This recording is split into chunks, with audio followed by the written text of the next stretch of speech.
गुरुर्ब्रह्मा गुरुर्विष्णुः गुरुर्देवो महेश्वरः गुरुः साक्षात् परब्रह्म तस्मै श्री गुरवे नमः. तस्मै श्री गुरवे नमः. नमस्कार. आपण 16व्या अध्यायाच्या दुसऱ्या श्लोकापर्यंत पोहोचलेलो आहे. आपण दुसऱ्या श्लोकापासून सुरू करू. आपल्याला इथे बघू की ज्ञानदेव महाराज काय म्हणतात तिथपासून सुरू करणार आहे आपण. ओके. कारण की आपण श्लोक तर सगळे वाचले आहेत याच्या आधी आणि ट्रान्सलेशन्स पण बघितलेत. आपण फक्त ज्ञानेश्वरीच्या ज्या ओव्या आहेत त्या बघणार आहे फक्त. ठीक आहे ना. अहिंसा सत्यमक्रोध त्याग शांतिरपैशुनम दया भूतेष्वलोलुप्त्वं मार्दवम ह्रीरचापलम. अहिंसा सत्य अक्रोध त्याग शांती म्हणजे ज्ञेयाला गिळून ज्ञाता आणि ज्ञान नाहीसं होऊन उरणारी स्थिती. दोष टाकून गुण घेण्याची दृष्टी.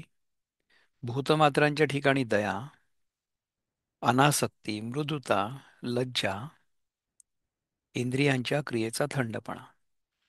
ह्या सगळ्या गुणांनी युक्त जो आहे तो दैवी संपत्तीचा मालक आहे. तर दैवी संपत्ती आपण मागच्या वेळेस जे बघितलं होतं, अभयम सत्व संशुद्धीर, या सगळ्या गोष्टी आपण बघितल्यानंतर आता याच्या पलीकडच्या गोष्टी आहेत या. अनेक गुण दैवी संपत्तीमध्ये मोडतात. तर ते सगळे गुण म्हणजे काय ते आपण बघतोय एक एक एक करत. हं. आणि जगाची या सुखोद्देशे शरीर वाचा मानसे रहाटणे ते अहिंसे रूप जाण. आणि जगाला सुख व्हावं म्हणून शरीराने वाचेने आणि मनाने जे वागणं ते अहिंसेचं स्वरूप होय असं समज. आपण सामान्यतः अहिंसा म्हणजे आपण कोणाला मारू नये किंवा कोणाला दुखवू नये, कोणाचा वध करू नये एवढंच फक्त ऐकतो. पण ज्ञानदेव महाराज आपल्याला काय म्हणतात की जगाला सुख व्हावं. आपण अहिंसा म्हणजे काय की जगाला दुःख होऊ नये एवढंच फक्त आपण अहिंसा या शब्दाचा अर्थ समजतो. परंतु अहिंसा या शब्दाचा अर्थ ज्ञानदेव महाराज काय म्हणतात, अहिंसा म्हणजे जगाला सुख व्हावं असं वागणं. त्याच्या पलीकडची स्थिती आहे. म्हणजे आपण जे समजतो अहिंसा म्हणजे त्याच्या पलीकडची स्थिती आहे. आता तीख होऊनी मवाळ जैसे जातीचे मुकुळ का तेज परी शीतळ शशांकाचे. आता कमळकळिका जशी स्वभावतः तीक्ष्ण असून मऊ असते. कमळकळिका तीक्ष्ण असून सुद्धा मऊ असते, कारण की ती पाण्याचं भेदन करते म्हणून तिला तीक्ष्ण म्हणायचं, आणि स्पर्शाला मऊ असते म्हणून तिला मऊ म्हणायचं. अथवा चंद्राचं खरं तर तेजच असतं, परंतु ते थंड असतं.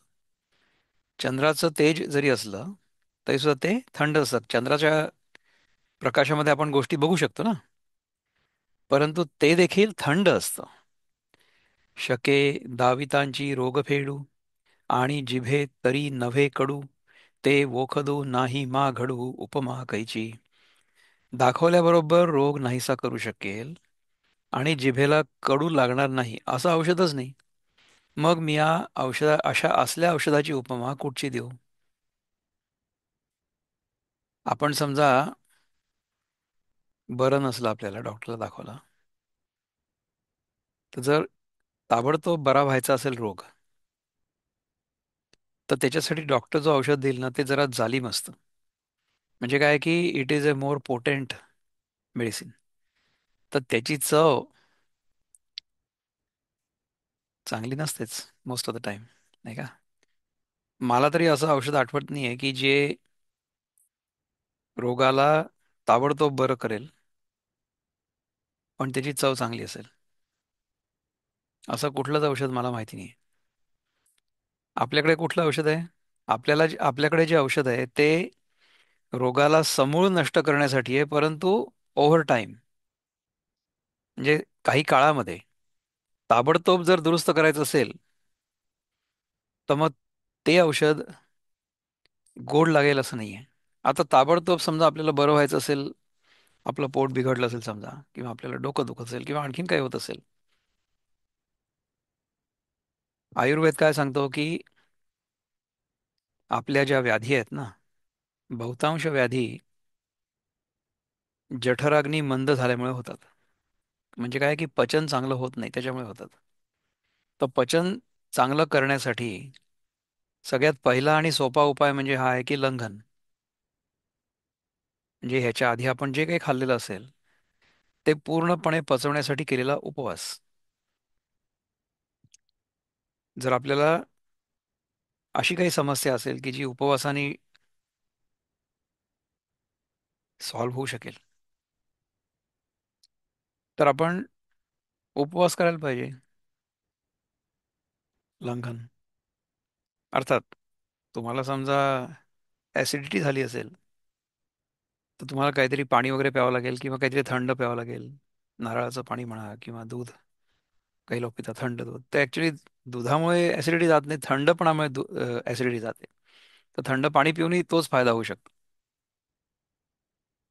ऍसिडिटी झाली असेल तर. आता ऍसिडिटी कशामुळे झाली आहे ते अर्थात वैद्य सांगू शकेल, डॉक्टर सांगू शकेल, आणि मग डॉक्टर जे सांगेल ते करायचं. परंतु सर्वसाधारण माणसाला समजा रोग होऊ नये असं वाटत असेल, तर त्याच्यासाठी लंघनासारखा दुसरा उपाय नाही, म्हणजे उपवास.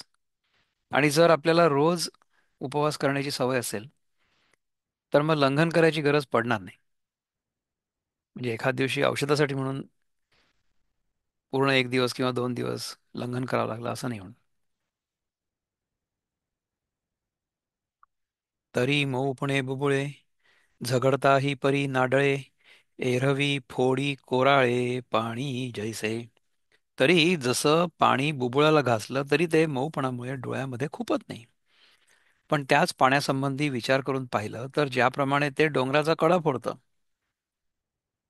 म्हणजे पाण्यामुळे डोंगराचा कडा फोडला जातो. कसा फोडला जातो? समजा पाणी वरनं पडत असेल, तर वरनं पाणी पडत असताना एक एक एक थेंब करत करत करत करत पूर्ण डोंगर पोखरू शकतं ना. तर तेच पाणी जेव्हा आपण डोळ्याला लावतो, डोळ्याच्या बुबुळाला, तेव्हा ते मऊ लागतं. ते कशा प्रकारे लागतं, त्याचा स्पर्श कसा होतो, कशा प्रकारे ते पाणी पडतं त्याच्यावर अवलंबून आहे. म्हणजे पाण्यासारखी मऊ गोष्ट सुद्धा डोंगराचा कडा फोडू शकते. असंही होऊ शकतं. तैसे तोडावया संदेह, तीख जैसे का लोह, श्राव्यत्वे तरी माधुर्य पायी घाली. त्याप्रमाणे जे सत्य भाषण संशय नाहीसा करण्याच्या कामी तरवारीसारखं तीक्ष्ण असतं आणि ऐकण्याच्या बाबतीत गोडपणाला पायाखाली तुडवतं. म्हणजे ऐकलं असताना ते कानाला इतकं मधुर लागतं की त्याच्यापुढे इतर गोडी फिकी पडते. असं सत्य भाषण म्हणजे बघा की आपण हे गीतेचं भाषण ऐकतो आहे किंवा गीतेचं चिंतन करतो आहे. गीतेच्या श्लोकांनी, ज्ञानेश्वरीच्या ओव्यांनी जो बोध आपल्याला होतो, तो बोध शब्दरूपाने आपण जेव्हा ऐकतो तेव्हा तो बोध तरवारीसारखा तीक्ष्ण आहे. म्हणजे त्यांनी काय की संशय पूर्णपणे कापला जाईल. आपलं जे अज्ञान आहे ते समूळ नष्ट होईल. परंतु इतके तलवारीसारखे तीक्ष्ण शब्द असून देखील ते कानाला गोड लागतात.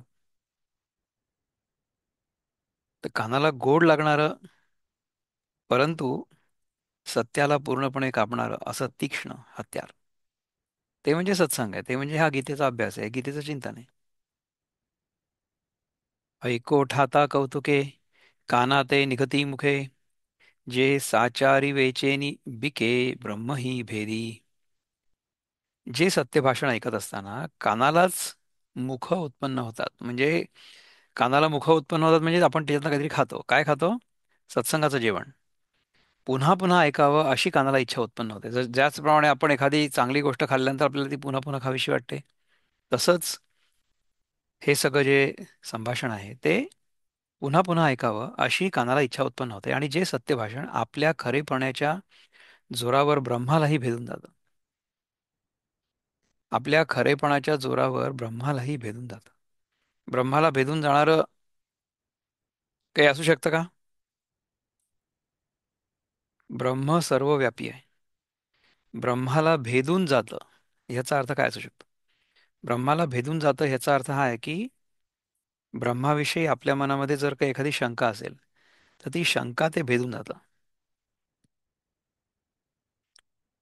भेद या शब्दाचा अर्थ छेदन असाही होतो. म्हणजे you can go through something, त्याला भेद म्हणतात. किंवा दुसरं म्हणजे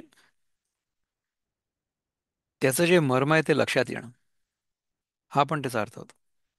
ब्रह्माला भेदून जातं म्हणजे ब्रह्म म्हणजे काय, त्याचं मर्म काय, त्याचा नेमका अर्थ काय, तो आपल्याला कळायला लागतो आतून, जाणवायला लागतो. आणि कसा जाणवायला लागतो? की ते ब्रह्म मीच आहे, अशा प्रकारे तो जाणवायला लागतो. म्हणजे ज्या प्रकारे आपण एखादी दुसरी वस्तू बघतो ना, की ही एक वस्तू आहे आता, म्हणजे उदाहरणार्थ हा फोन आहे. आता हा फोन आहे हे मला माहिती आहे. हं? आणि मला हे पण माहिती आहे की मी फोन नाही आहे. असं जे ज्ञान असतं ना, हे सगळं द्वैतामधलं ज्ञान आहे. जे मी आणि मला अनुभवायला येत असणारी वस्तू, ह्या दोन वेगळ्या गोष्टी आहेत. परंतु ब्रह्म मी भेदून जातो ह्याचा अर्थ हा आहे की ब्रह्म माझ्यापेक्षा वेगळं राहत नाही. ब्रह्माचा भेद मला कळला आणि ब्रह्म आणि मी यांच्यामध्ये भेद नाही आहे हे कळलं. ब्रह्मविद म्हणजे ब्रह्म जाणणारा, ब्रह्म एव भवती, म्हणजे ब्रह्मच होऊन जातो तो. भवती म्हणजे होतो. ब्रह्मविद ब्रह्म एव भवती असं म्हणतात. ठीक आहे ना. तर ब्रह्माचा भेद आपल्याला कळू शकतो. किंबहुना प्रियपणे कोणातेही झकवू नेणे, यथार्थ तरी खुपणे नाही कवणा. फार काय सांगावं, जे सत्य भाषण कोणालाही फसवू शकत नाही. आणि जरी ते खरं असतं तरी ते कोणाला खुपत नाही. हे सत्य असून सुद्धा ते लोकांना खुपत नाही, म्हणजे त्याची आपल्याला इजा होत नाही. ते ऐकल्यानंतर आपल्याला वाईट वाटत नाही. एरवी गोरी कीर काना गोड, परी साचाच्या आच्याचा पाखाळी कीड, आगीचे करणे उघड, परी जळो ते साच. बाह्यदृष्टीने पाहिलं असता पारध्याचं गाणं खरोखर गोड लागतं, पण खऱ्या पक्षाने पाहिलं असता ते अति घातकर असल्याचं दिसून येतं. पारधी जो पक्षी पकडणार आहे तो तर गोड गोड गाणी गाईल आणि तो पक्ष्यांना आकर्षित करण्याचा प्रयत्न करेल. परंतु खऱ्या पक्षानं पाहिलं असता, म्हणजे समजा आपण आपली सदसद विवेक बुद्धी वापरली, तर अति घातकर असल्याचं दिसून येतं. अग्नी आपलं जाळण्याचं काम खरोखर उघडपणे करतो, पण तो त्याचा उघडपणा काय करायचा? असल्या प्रकारच्या सत्यास आग लागो, म्हणजे त्याची काही किंमत नाही.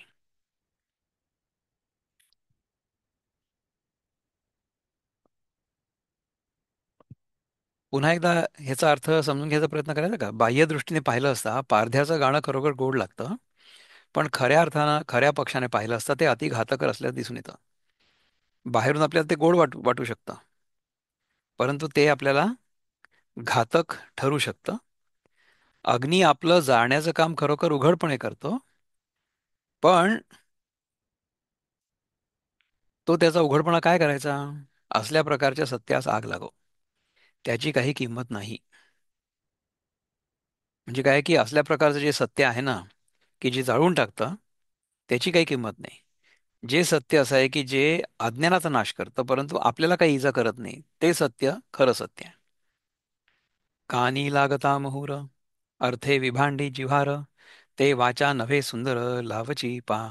जे भाषण कानाने ऐकलं असताना गोड लागतं, परंतु अर्थाने जे काळजाला झोंबतं असं भाषण हे भाषणच नाही.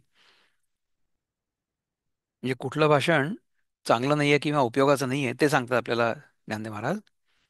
तर ते भाषण म्हणजे सुंदर रूप धारण करणारी हडळच आहे. हळद म्हणजे अतिशय कुरूप स्त्री, पण ती सुंदर स्त्रीचं रूप धारण करून येते, म्हणजे ती मेकअप करून येते आणि आपल्याला भुरळ पाडते, पण वास्तवात ती हडळ असते. परी अहिती कोपोनी सोप, लालनी मऊ जैसे पुष्प, तिये मातेचे स्वरूप जैसे का होय. परंतु मुलाच्या कल्याणाच्या बाबतीत, म्हणजे मुलावर लटके रागावणारी, म्हणजे खोटं खोटं रागावणारी आणि लाड करण्यात फुलासारखी मऊ अशा त्या आईचं स्वरूप जसं असतं, तैसे श्रवण सुख चतुर परिणमोनी साचार, बोलणे जे अविकार ते सत्य येथे. त्याप्रमाणे जे ऐकल्याने सुख देण्यात वसतात, जे परिणामी सत्य असतं, आणि ज्याच्या बोलण्याने ऐकणाऱ्याच्या अंतःकरणात द्वेषादी विकार येत नाहीत, त्या बोलण्यास इथे सत्य असं म्हटलेलं आहे. आता सत्य या शब्दाची परिभाषा आपल्या मनात काय आहे? सत्य म्हणजे काय की जे जसं असेल तसं सांगणं. परंतु ज्ञानदेव महाराज ह्याला देखील एक पाऊल पुढे नेत आहेत, की काय सत्य आहे, की जे ऐकल्याने सुख मिळू शकतं आपल्याला, आणि जे परिणामी सत्य असतं, आणि ज्याच्या बोलण्याने ऐकणाऱ्याच्या अंतःकरणात द्वेषादी विकार येत नाहीत, त्या बोलण्याला सत्य येथे म्हटलेलं आहे. तर सत्यच्या नंतरची जी प्रॉपर्टी ती काय आहे बघू. आता घालिताही पाणी, पाषाणी न निघे आणि, का मथिलिया लोणी कांदी कांजी नेदी. आता दगडाला पाणी घातलं तरी देखील जसा अंकुर फुटत नाही, किंवा कांजी घुसळली तरी लोणी मिळणार नाही. लोणी पाहिजे असेल तर काय करावं लागेल, की जे दुधाचं दही आलेलं असेल ते घुसळलं तर लोणी मिळेल ना. नाहीतर दगडाला तुम्ही किती पाणी घातलं तरी त्याचा अंकुर फुटत नाही, किंवा कांजी घुसळली तरी लोणी मिळणार नाही. त्वचा पाये शिरी, हाले याही फळे न करी, वसंती ही अंबरी न होती फुले. सर्पाच्या कातीच्या मस्तकावर लाथ मारली असता ती जशी फडा काढत नाही. कातीचं मस्तक म्हणजे तुम्हाला माहिती आहे का, की साप कात टाकतो ना आपली, तो काय करतो की आपल्या शरीराचं बाहेरचा जो भाग असतो ना स्किनचा, तो वेगळा करतो आपल्या आतल्या स्किनच्या भागापासून, आणि मग तो ती कात मागे टाकून समोर चालला जातो. तर ही कात आहे सर्पाची. तर त्या सर्पाच्या कातीच्या मस्तकावर जर आपण लाथ मारली तर ती काही फळा कशी काढणार आहे, ती फक्त कातच आहे. अथवा वसंत ऋतूत आकाशात फुलं येत नाहीत. ऋतूत देखील आकाशात फुले येत नाहीत, आकाशात फुले येत नाहीत, झाडांना येतात. नाना रंभे चेनी ही रूपे. एक सेकंड, आम्ही शेअर नाही केलं अजून. सर्पाच्या कातीच्या मस्तकावर लाथ मारली असता ती जशी फळा काढत नाही, किंवा वसंत ऋतूत देखील आकाशात फुलं येत नाहीत. फुलं झाडावर येतात, आकाशात नाही येत. नाना रंभे चेनी ही रूपे, शुकी नुठिजेची कंदर्पे, का भस्मी वन्ही न उद्दीपे घृते ही जेवी. अथवा रंभेच्याही रूपाने शुकाच्या ठिकाणी काम उत्पन्न झालंच नाही,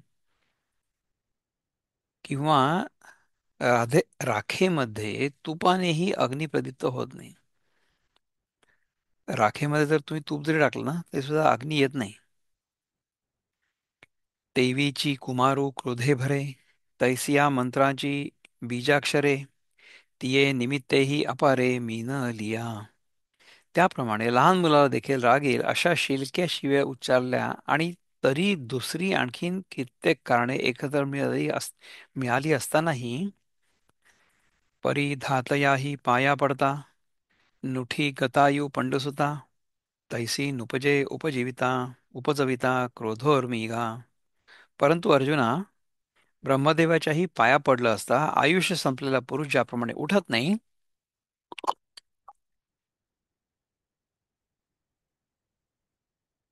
त्याप्रमाणे क्रोध उत्पन्न होण्याची शिकस्त केली असता त्याच्या ठिकाणी क्रोधाचा विकार उत्पन्न होत नाही. ब्रह्मदेवाच्याही पाया पडलं असता आयुष्य संपलेला पुरुष ज्याप्रमाणे उठत नाही. आपलं आयुष्य संपलेलं असेल तर ब्रह्मदेव सुद्धा आपल्याला जिवंत नाही करू शकणार. त्याप्रमाणे क्रोध उत्पन्न होण्याची शिकस्त केली असताना देखील त्याच्या ठिकाणी क्रोधाचा विकार उत्पन्न होत नाही. अक्रोध याची व्याख्या सुरू आहे आता, की कुठल्याही परिस्थितीमध्ये क्रोध यायला नको. एक स्वामीजी होऊन गेले, तर त्यांचं मला नाव आठवत नाही, परंतु त्यांची साधना अशीच होती, की अजिबात कुठल्याही गोष्टीचा राग नाही आला पाहिजे. क्रोध इज अ नो नो. अद्वैतामध्ये क्रोध अलाउडच नाही. जर आपल्याला क्रोध येत असेल तर आपण अजून अद्वैतामध्ये पोहोचलेलो नाहीये. म्हणजे ही अशी व्यक्ती युद्धाला देखील जेव्हा उभी राहील अर्जुनासारखी, तेव्हा मनामध्ये द्वेष नसेल. म्हणजे आपण जे युद्ध करतोय, लोक मारले जातील, त्यांचे परिवार अनाथ होतील, तरी देखील युद्ध झालेलं आहे. युद्ध केलं गेलेलं आहे. त्यामुळे आपल्याला युद्धाशिवाय राहणं शक्य नाही, परंतु त्या युद्धामध्ये देखील क्रोध नको किंवा द्वेष नको. हे केवळ आपल्या समोरची जी व्यक्ती आहे ती अधर्माच्या दिशेने किंवा अधर्माच्या बाजूनी उभी आहे, म्हणून मला त्यांच्याशी युद्ध करणं क्रमप्राप्त आहे. म्हणजे आपल्याला ते करावंच लागेल, पण त्याच्यामध्ये द्वेष नको. व्यक्तिगत द्वेष तर बिलकुल नको. अक्रोधत्व ऐसे नावते ये दशे, जाण ऐसे श्रीनिवासे म्हणतले तया. अक्रोधत्व असं त्याला म्हणतात. ते ह्या स्थितीला होय असं समज, असं श्रीकृष्ण अर्जुनास म्हणाले. आता मृत्तिका त्यागे घटू, तंतु त्यागे पटू, त्याची जे जेवी वटू बीज त्यागे. आता मातीचा त्याग केला असता जसा घटाचा सकारण त्याग होतो. जी माती घटामध्ये आहे, म्हणजे जी माती मडक्यामध्ये आहे, ती समजा माती आपण सोडून दिली तर मग घट उरेल का? किंवा सुताचा त्याग केला असता वस्त्राचा त्याग होतो. सगळी सुत उसवून टाकली एखाद्या वस्त्रामधून तर काही उरेल का? काहीच नाही उरणार. अथवा वडाच्या बीजाचा त्याग केला असता जसा वडाच्या झाडाचा त्याग होतो. म्हणजे वडाच्या बीजाचा त्याग जर आपण केला तर वडाचं झाड पण चाललं जाईल, तर येणारच नाही. का त्यजुनी भिंती मात्र, त्यजीचे आघवेचे चित्र, का निद्रा त्यागे विचित्र स्वप्न जाळ. अथवा ज्याप्रमाणे सर्व भिंतींचा त्याग केला असता त्या भिंतीवरील सर्व चित्रांचा त्याग होतो. ज्याप्रमाणे सर्व भिंतींचा त्याग केला असता त्या भिंतीवरील सर्व चित्रांचा त्याग होतो. अथवा झोपेचा त्याग केला असता नाना प्रकारच्या स्वप्नांच्या समुदायाचा त्रास होतो. म्हणजे आपण समजा झोपलोच नाही किंवा झोपेतनं आपण जागे झालो तर काय होतं? नाना प्रकारच्या स्वप्नांच्या समुदायाचा पण त्याग होतो. म्हणजे झोपेचा त्याग केला आणि आपण उठलो तर झोपेमध्ये जी स्वप्न दिसत होती त्यांचाही त्याग होतो. नाना जळत्यागे तरंग, वर्षा त्यागे मेघ, त्यजितती त्यजिजती जैसे भोग धन त्यागे. अथवा जलाचा त्याग केला असताना जसा लटांचा लाटपणा नाही होतो, किंवा वर्षा ऋतूचा त्याग केला असताना जसा मेघांचा त्याग होतो. समजा आपण वर्षा ऋतू समजा समरली रिजेक्ट केला तर त्याच्यासोबत जे ढग असतील ते पण जात जातील.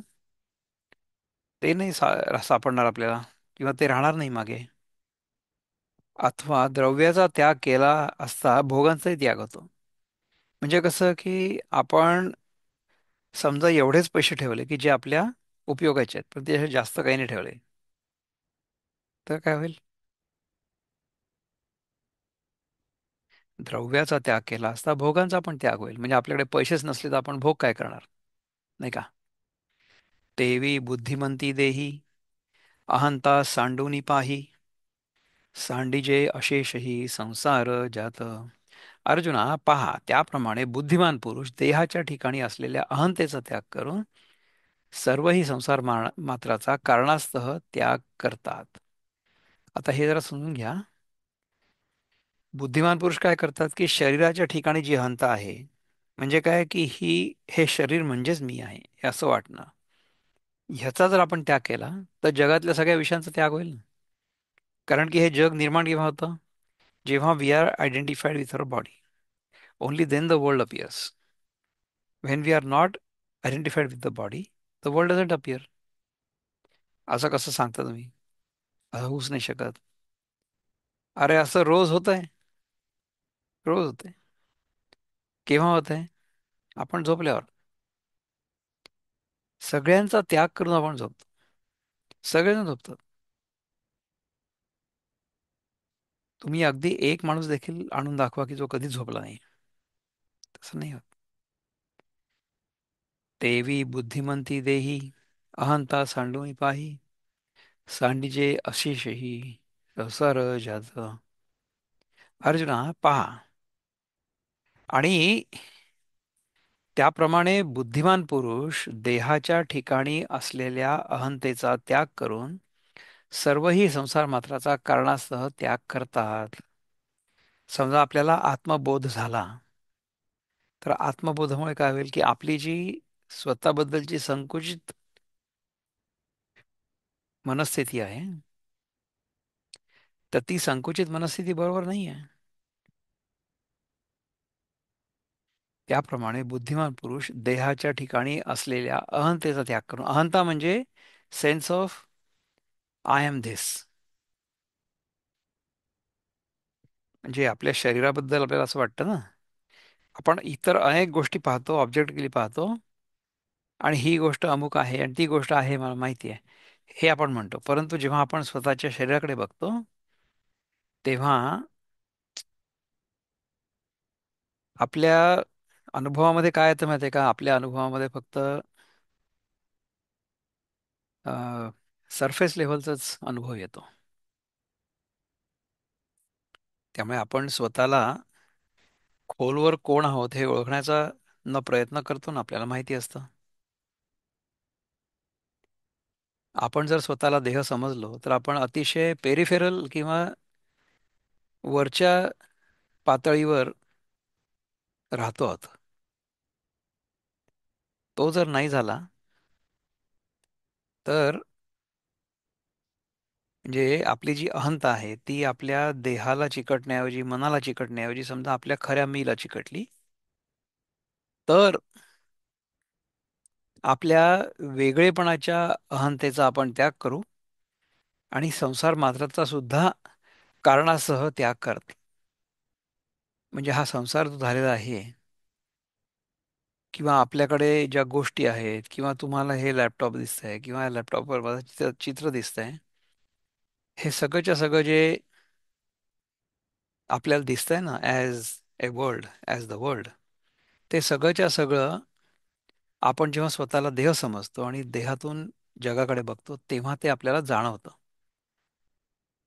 परंतु जर माझ्या ठिकाणी अहंता नसेल, so I don't have a sense of duality anymore, or a sense of separateness. I will not feel the sense of incompleteness either. मग त्याच्यानंतर आपण आपल्या जो जे आहे ते दान करू. त्यामुळे अर्जुना पहा, बुद्धिमान पुरुष देहाच्या ठिकाणी असलेल्या अहंतेचा त्याग करून सर्वही संसार मात्रांचा कारणासह त्याग करत. तया नाव त्यागू म्हणे तो यज्ञांगू, हे माननी शुभगू पार्थू वसे, पार्थू पुसे. हम्म, अरे हा, बरोबर आहे. त्याला त्याग असं नाव आहे, असं यज्ञस्वरूप श्रीकृष्ण म्हणाला. त्या दैववान अर्जुनाला हे श्रीकृष्णाचं सांगणं मान्य होऊन तो विचारू लागला. आता शांतीचे लिंग, ते व्यक्त मज सांग, देवो म्हणती चांग, अवधान देई. अर्जुन म्हणाला, आता महाराज, मला शांतीचं लक्षण स्पष्ट करून सांगा. तेव्हा ते म्हणाले की चांगलं लक्ष द्या, नाही का? तरी गिळोनी ज्ञाते, ज्ञाता ज्ञानही मागवते, हारपे निरुते ते शांती वही का. अर्जुन ज्ञाला म्हणजे जाणावयाच्या विषयाला किळवून पास करून, मागून ज्ञाता राहणारा म्हणजे जाणणारा, आणि ज्ञान हे देखील खरोखर जिथे नाहीसं होतं, ती खरी शांती आहे. म्हणजे where knowledge and lack of knowledge or peace is always present, that is शांती.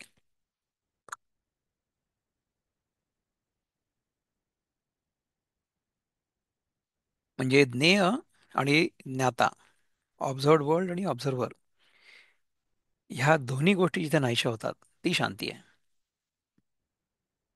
जैसा प्रळयांबूचा उघडू बुडवोनी विश्वाचा पवाडू, होय आपण पे निबिडू आपणची. ज्याप्रमाणे प्रळय काळाच्या पाण्याचा लोट विश्वाचा पसारा बुडवून आपणच आपल्या ठिकाणी घनदाट भरून असतो. मग उगम ओघ सिंधू, हा नुरेची व्यवहार भेदू, परी जलैक्याचा बोधू तोची कवण. मग नद्यांचे प्रवाह, समुद्र किंवा नद्या मिळण्याचं ठिकाण, हा भेदाचा व्यवहार हा भेदाचा व्यवहार उरतच नाही, सॉरी. इतकंच नाही, परंतु उदकाच्या एकरसतेचा बोध तो तरी कोणाला शक्य आहे? उदकाच्या एकरसतेचा बोध तो तरी कोणाला आहे? उदकाच्या एकरसतेचा बोध म्हणजे समजा आपण उदक सोडलं, तर ते समजा एकरसतेने म्हणजे एका धारेने म्हणा, किंवा आपण त्याच्यामध्ये रममाण होऊन किंवा त्याच्यामध्ये रस घेऊन असं जर केलं, तर काय होईल? त्याच्या एकरसतेचा बोध तरी तो कोणाला आहे? म्हणजे not many people can do the Upasana with great focus आणि कॉन्सन्ट्रेशन. तैसी ज्ञेया देता मिठी. एक मिनिट, मग शेअर नाही केला.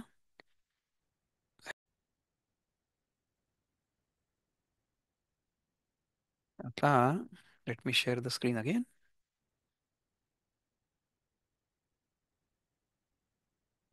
तैसी ज्ञेया देता मिठी, ज्ञातृत्व ही पडे पोटी, मग उरे तेची किरीटी शांतीचे रूप. त्याप्रमाणे ज्ञेयाचा लय झाल्यावर ज्ञातेपणाचाही लय होतो. मग अर्जुना, ज्ञेय व ज्ञाता गेल्यावर जे काही राहतं तेच खरं शांतीचं स्वरूप आहे. म्हणजे बघा की आपल्या मनामध्ये नेहमी जे विचार सुरू असतात ना, ते नेहमी विचार आपल्या व्यतिरिक्त जे काही असेल त्याचे सुरू असतात. म्हणजे मन सारखं इकडून तिकडे तिकडून तिकडे एका विचारावरून दुसऱ्या विचारावर, तसं माकड एका फांदीवरून दुसऱ्या फांदीवर जातं ना, तसं मन जातं इकडून तिकडे. आणि मनामध्ये विचार फक्त आपल्या व्यतिरिक्त जे काही असेल ना त्याचे येऊ शकतात. So the mind can only think of things that are apart from ourselves. तर ते करत असताना काय करेल मन? इकडून तिकडे जाईल. परंतु जर आपल्याला कळलं की ज्याचं आपल्याला ज्ञान होतंय, म्हणजे ज्याला ज्ञेय म्हणतात, ज्ञेय म्हणजे ज्याचं आपल्याला ज्ञान होतंय, द ऑब्जेक्ट ऑफ नॉलेज, ते ज्ञेय आणि हा ज्ञाता ह्यांचं जेव्हा अद्वैत होतं, म्हणजे काय आहे की हे कळतं आपल्याला की ह्या दोन गोष्टी ज्या आहेत ना, ह्या दोन गोष्टी आभासात्मक आहे. तुम्हाला आठवतं का आपण 15व्या अध्यायामध्ये 16व्या श्लोकात ऐकलं होतं, द्वाविमो पुरुषो लोके क्षरश्चाक्षर एवच.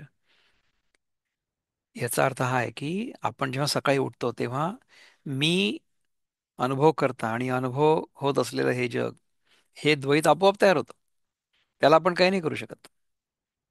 परंतु तो आभास आहे, ते खरं सत्य नाही आहे. खरं सत्य मी आहे. जागृत अवस्थेमध्ये जे जग दिसतं ना, ते तेवढ्यापुरतंच असतं फक्त. ते जे सत्य आहे त्याला व्यावहारिक सत्य म्हणतात. व्यावहारिक सत्य. तर व्यावहारिक सत्य त्या स्तरावर सत्य आहे. परंतु त्याच्या पलीकडचं जे सत्य आहे त्याला म्हणतात पारमार्थिक सत्य. पारमार्थिक सत्य म्हणजे परम अर्थाचं जे सत्य आहे ते कुठलं आहे? ते मीच आहे. माझी जी स्वतःबद्दलची जाणीव आहे तेच पारमार्थिक सत्य आहे. बाकीच्या कुठल्याही गोष्टी, बाकीचे कुठलेही विचार, हे सगळे द्वैतामध्ये आहे. हे लक्षात पाहिजे. ते जेव्हा जातं तेव्हा आपल्याला खरी शांती मिळते. आता कदर्थ व्याधी, बळी करण्याची आधी, आपपरू न शोधी सद्वैद्यू जसा. आता रोग नाहीसा करून रोग्याला बळकट करण्याच्या काळजीचा चांगला वैद्य आपलं आणि परख असा भेद करत नाही, तर काळजीपूर्वक औषधाची योजना करतो. का चिखली रुतली गाये, धड भाकट न पाहे, तो जो तियेच्या ग्लानी होये काला भुला. अथवा गाळात फसलेली गाय दृष्टीला पडल्यावर ती गाय दूध देणारी आहे किंवा नाही आहे हे न पाहता तिची दीनवाणी स्थिती पाहून त्या योगाने कासावीस होतो. म्हणजे इव्हन प्राण्यांवर जर काही दुःखाचा प्रसंग आला तरी सुद्धा हा जो दैवी गुणसंपन्न व्यक्ती आहे तो ती दीनवाणी स्थिती पाहून म्हणजे त्या गायीची दीनवाणी स्थिती पाहून त्या योगाने कासावीस होतो. सो ही फील्स बॅड की अरे हे मुकं जनावर कसं काय अडकलं गाळात फसलेलं. हं? नाना बुडतया ते सकरुणू न पुसे अंत्यजू का ब्राह्मणू व काढून राखे प्राणू हेची जाणे. अथवा दयावान पुरुष बुडणाऱ्या मनुष्याला तू ब्राह्मण आहे की चांडा आहे असं नाही विचारत, तर तो त्याला पाण्याबाहेर काढून त्याचे प्राण पहिले वाचवतो आणि हे वाचवणे हे जाणतो. की माय वनी पापिये उघडी केली विपाये ते नेसविल्या विण न पाहे शिष्टू जैसा. मोठ्या अरण्यात एखाद्या पापी मनुष्याने एखाद्या स्त्रीला अकस्मात उघडी केली असता तिला वस्त्र नेसवले वाचून जसा सभ्य गृहस्थ तिला पाहत नाही, तैसे अज्ञान प्रमादिता की तैसे अज्ञान प्रमादादि की हा अज्ञान प्रमाद यांच्यासारखे का प्राक्तनहीन सदोखी निंदत्वाच्या सर्व विखी खिळिले जे. त्याप्रमाणे अज्ञान उन्मत्तपणा वगैरेंमुळे अथवा वाईट नशिबामुळेही निंदेपणाच्या सर्व बाबतीत जे जखडले गेले आहेत, तया आंगिक आपुले घेऊन या भले विसर विजती सले सरती तिये. त्यास आपल्या अंगाचे गुण देऊन त्यांना डाचत असणारी शल्ये विसरावयास लावतात. म्हणजे अज्ञान उन्मत्तपणा वगैरेंमुळे अथवा वाईट नशिबामुळे निंदेपणाच्या सर्व बाबतीत जे जखडले गेले आहेत त्यांना आपल्या अंगाचे गुण देऊन, म्हणजे हा जो दैवी गुण संपत्ती युक्त आहे तो आपल्या अंगात त्यांना घेऊन त्यांना डाचत असणारी शल्ये विसरायला लावतात. त्यामुळे त्यांच्या जीवनामध्ये आपण अशा प्रकारची परिस्थिती निर्माण केली की त्याच्या पलीकडचा मार्ग त्यांचा सुकर झाला. हम्म. अगा पुढिलाचा दोखू करुनी आपुलिये दिठी चोखू मग घापे अवलोकू तयावरी. अरे अर्जुना, दुसऱ्याचे दोष आपल्या दृष्टीने म्हणजे आपल्या समजुतीने शुद्ध करून मग त्याच्याकडे दृष्टी फेकावी, तोपर्यंत दुसऱ्या कोणाकडे आपण बघू सुद्धा नाही असं म्हणतात कृष्ण. जैसा पूजनी देवो पाहिजे पेरुनी शेता जाईजे तोषोनी प्रसाद घेवजे अतिथीचा. ज्याप्रमाणे पूजून देव पाहावा, शेतात धान्य पेरून मग शेतात जावं आणि अतिथीला संतुष्ट करून मग त्याचा आशीर्वाद घ्यावा. हं? तैसे आपुले निगुणे पुढिलांचे उणे फेडून याच पाहणे तयाकडे. त्याप्रमाणे आपल्या चांगलेपणाने दुसऱ्याचा कमीपणा नाहीसा करून मग त्याच्याकडे बघावं. वाचोनी न विधिजे वर्णी ना तुडविजे अकर्मी न बोलविजे नामी सदोषी तिही. एरवी असं न करता कोणाच्या बर्वावर बोट ठेवू नये. पापकर्मामध्ये म्हणजे या कर्पाच्या समर्थाने करून या पापकर्माचे समर्थने करून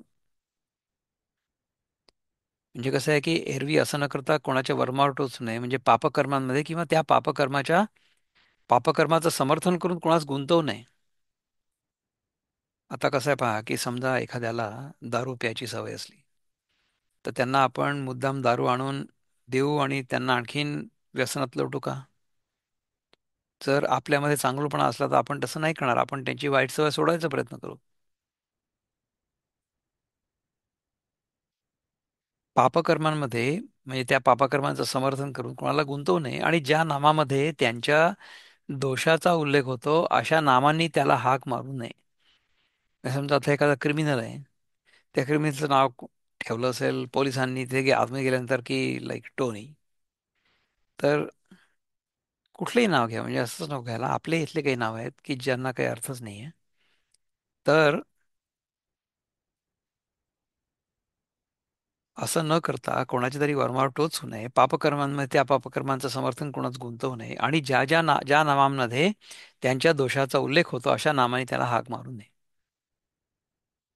वरी कोणे एके उपाये पडिले ते उभे होये, तेच कीजे परी घाये नेदावे वर्मी.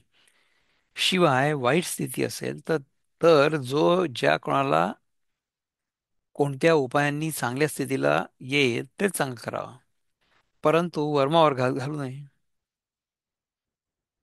पै उत्तमाची यासाठी नीच मानिजे किरीटी, हे वाचोनी दिठी दोषू न घेपे. अर्जुना, नीच मनुष्याला उत्तम मनुष्याच्या बरोबरच मानावं, याशिवाय आणखी आपल्या दृष्टीने कोणाचा दोष पाहू नये. अगा अपैशून्याचे लक्षण अर्जुना हे पुढे जाणं, मोक्षमार्गीचे सुखासन मुख्य हे गा. अर्जुना, हे अपैशून्याचं लक्षण आहे असं तू पक्क समज. आणि हे अपैशून्य मुमुक्षूंना मोक्षमार्गीचं सुखकर वाहन आहे. अपैशून्य अपैशून्याचं लक्षण काय आहे? की नीच मनुष्याला उत्तम मनुष्याच्या बरोबरच मानावं ॲट द स्पिरिच्युअल लेवल. आणि आणखी आपल्या दृष्टीने कोणाचा भेद पाहू नये किंवा दोष पाहू नये. ठीक आहे ना? हे अपैशून्याचं लक्षण आहे असं तू पक्क समज. आणि हे अपैशून्य मुमुक्षूंना मोक्षमार्गीचं सुखकर वाहन आहे. आता दया ते ऐसी पूर्णचंद्रिका दैसी, निवविता न कळसी सान थोर.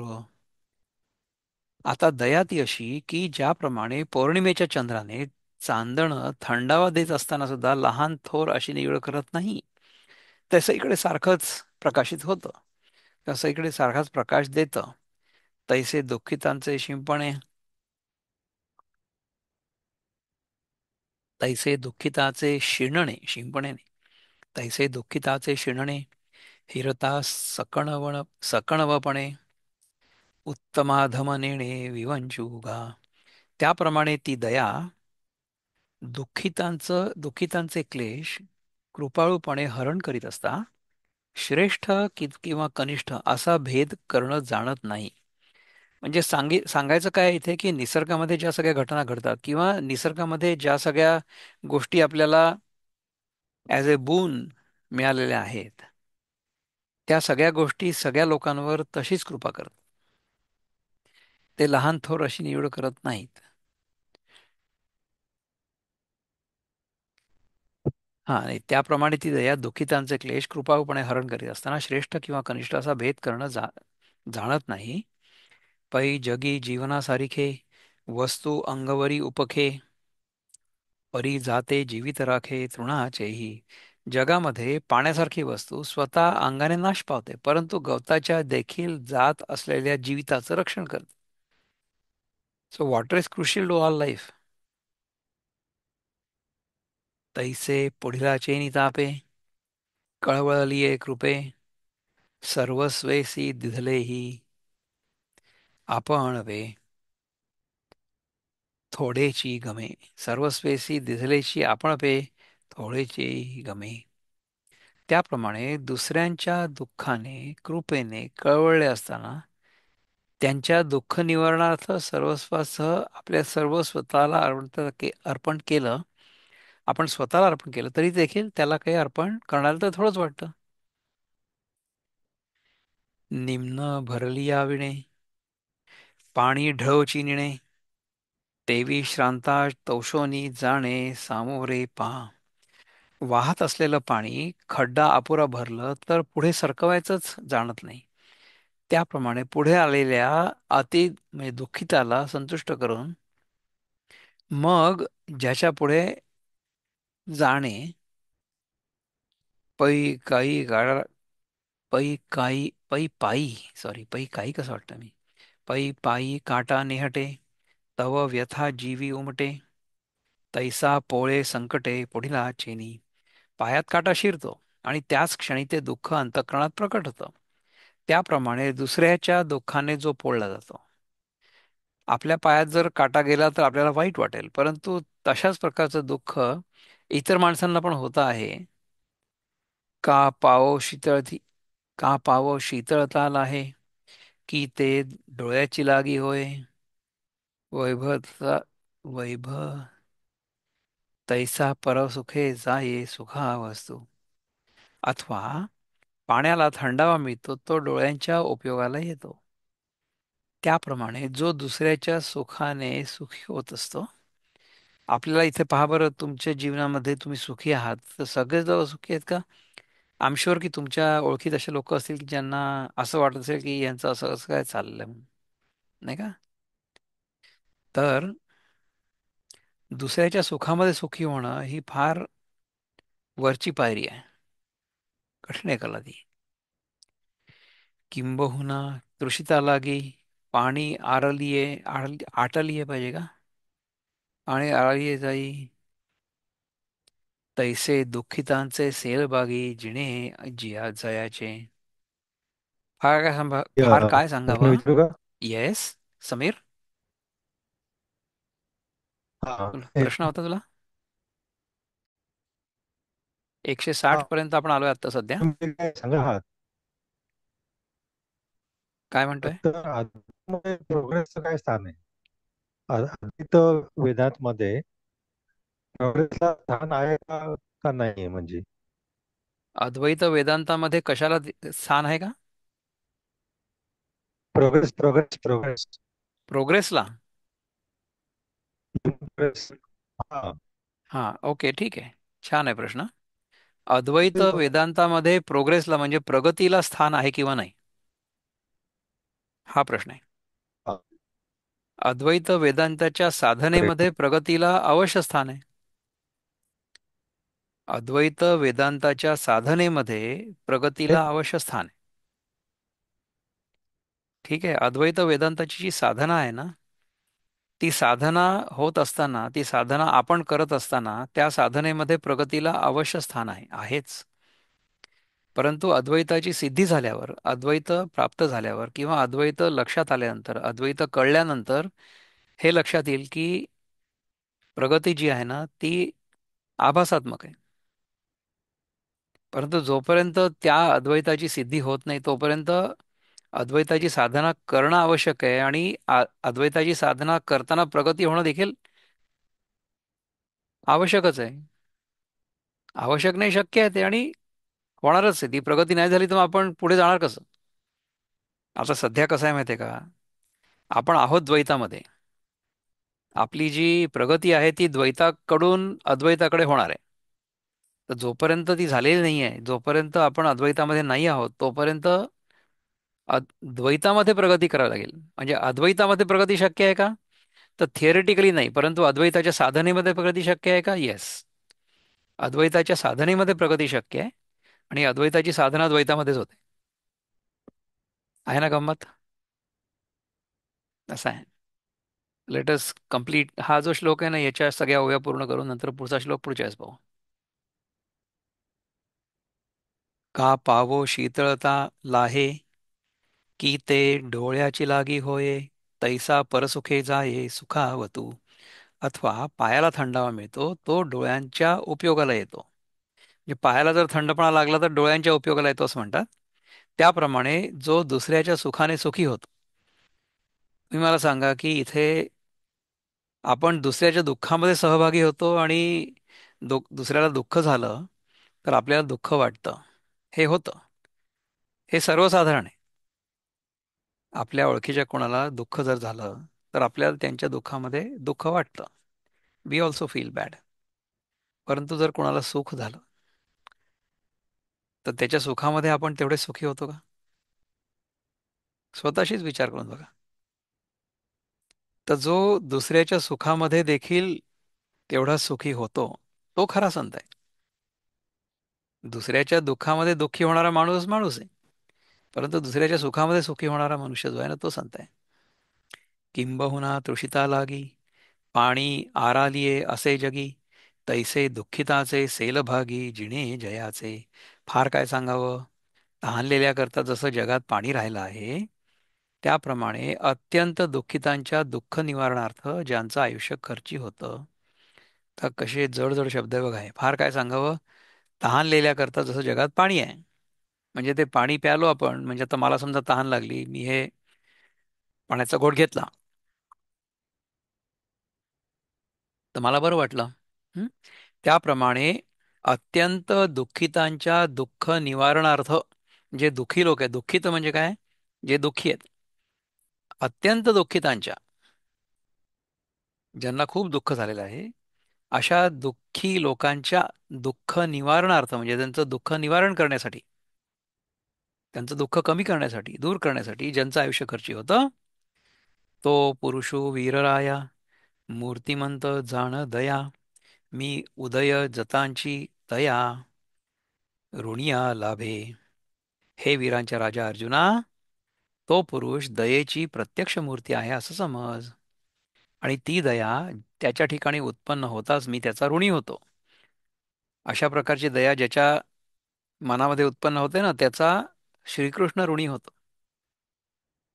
आता सूर्यासी जीवे, अनुसरलिया राजीवे, परी ते तो न शिवे, सौरभ्य जैसे.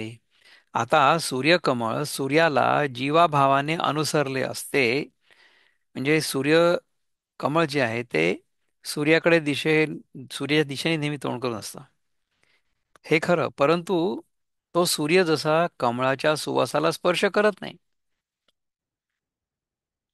का वसंताची आवाहणी, आलिया वनश्रीची या अक्षौहिणी, ते न करी तुची घेणी निघाला तो. अथवा वसंत ऋतूच्या ओघात वनाच्या शोभेचे अनेक समुदाय आले असता त्यांचा स्वीकार न करताच तो वसंत ऋतू निघून जातो. म्हणजे वसंत ऋतूमुळे वनाला शोभा येते, परंतु वसंत ऋतू त्याला चिकटत नाही, तो येऊन निघून जातो.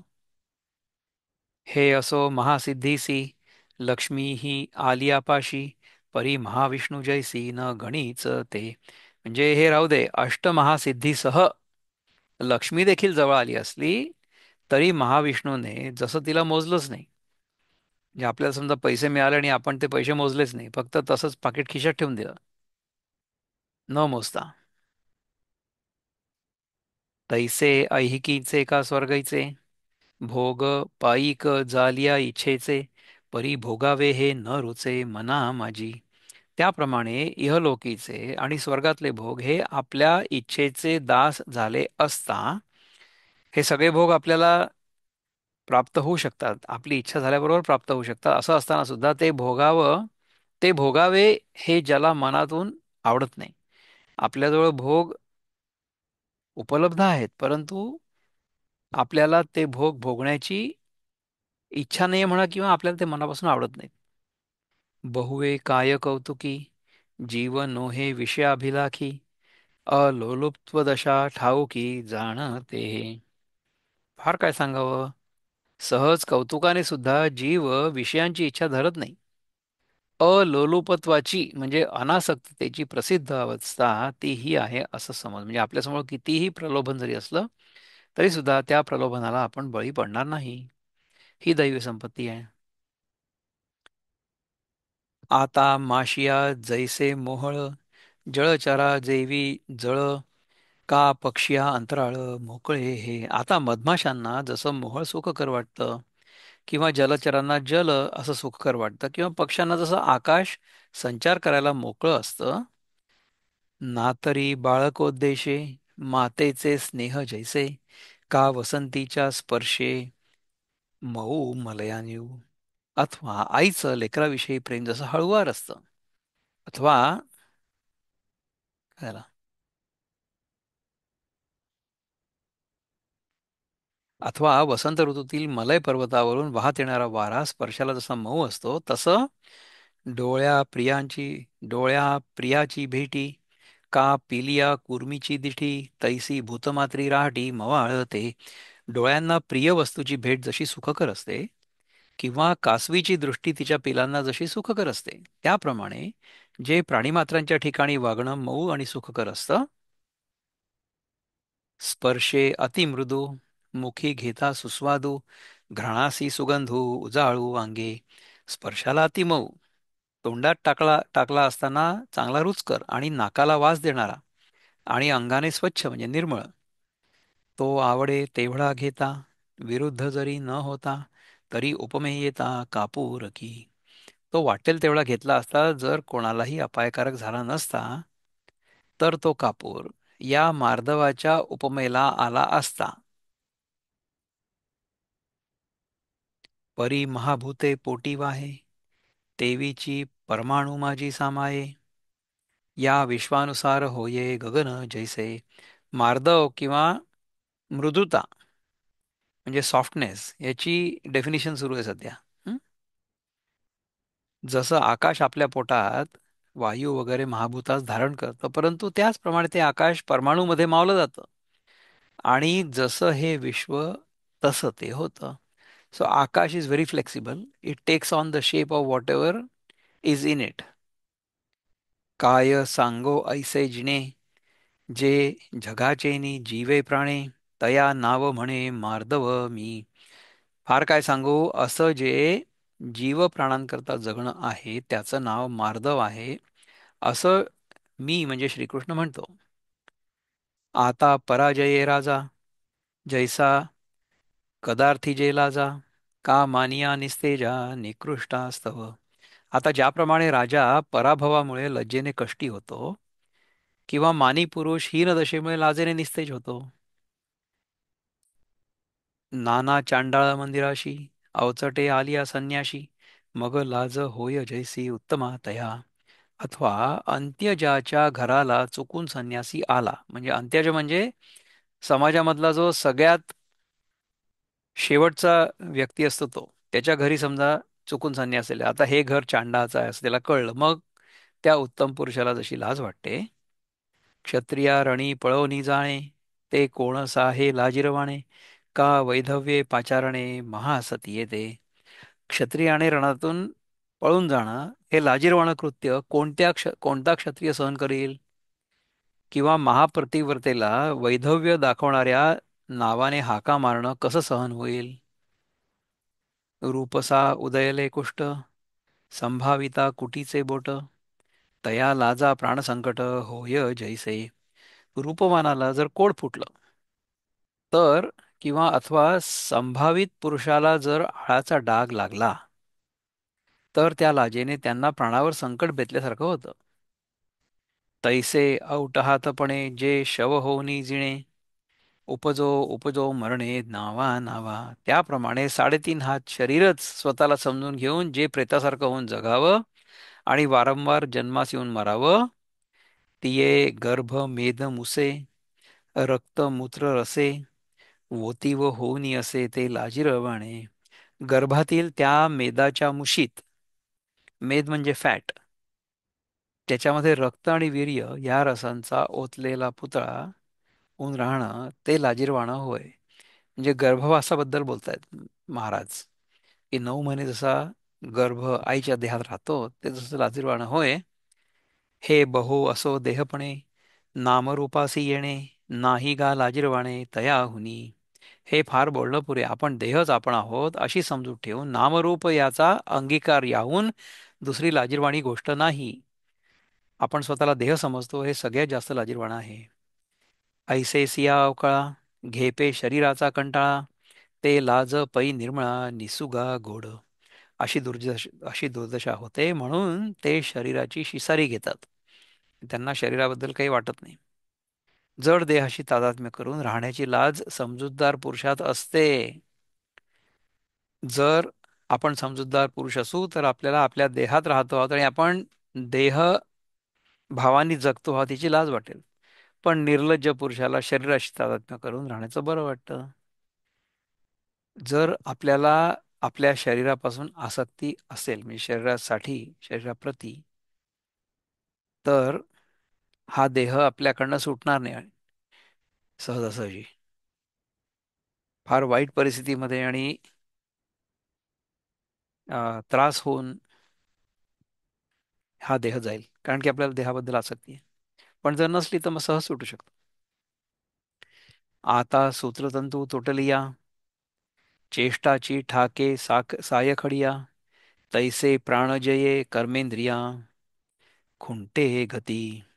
आता कळसूत्री बाहुली नाचवण्याची दोरी तुटली म्हणजे त्या बाहुलीची हालचाल बंद पडते. त्याप्रमाणे प्राणांच्या जयाने कर्मेंद्रियाचे व्यापार बंद पडतात. समजा आपण प्राणांवर मिळवला म्हणजे प्राणायाम जर करू शकलो आपण, if you have control over our प्राण, त्यांनी कर्मेंद्रियाचे व्यापार बंद पडतात. की मावळली आदिन करू, सरे किरणांचा प्रसरू, तैसा मनोजये प्रकारू ज्ञानेंद्रियाचा. अथवा सूर्य मावळल्यावर जसा किरणांचा विस्तार नाहीसा होतो, त्याप्रमाणे मन जिंकलं असता ज्ञानेंद्रियाचे व्यापार बंद पडतात. समजा मन आपल्या आटोक्यात असेल तर मग ज्ञानेंद्रियांचे व्यापार बंद पडू शकतात किंवा आपण ते शांत करू शकतो. एवं मन पवन नियमे, होती दाही इंद्रिये अक्षमे, ते अल्पा अचापल्य वर्मे येणे होय. याप्रमाणे मन आणि प्राण यांचं नियमन केलं म्हणजे दहाही इंद्रिय पंगू होतात. अचापल्य जे म्हणतात ते या वर्माने होतं. ओम पूर्णमद पूर्णमिदं पूर्णात् पूर्णमुदच्यते पूर्णस्य पूर्णमादाय पूर्णमेवावशिष्यते. ओम शांति शांति शांति. हरि ओम श्री गुरुभ्यो नमः. हरि ओम. नमस्कार.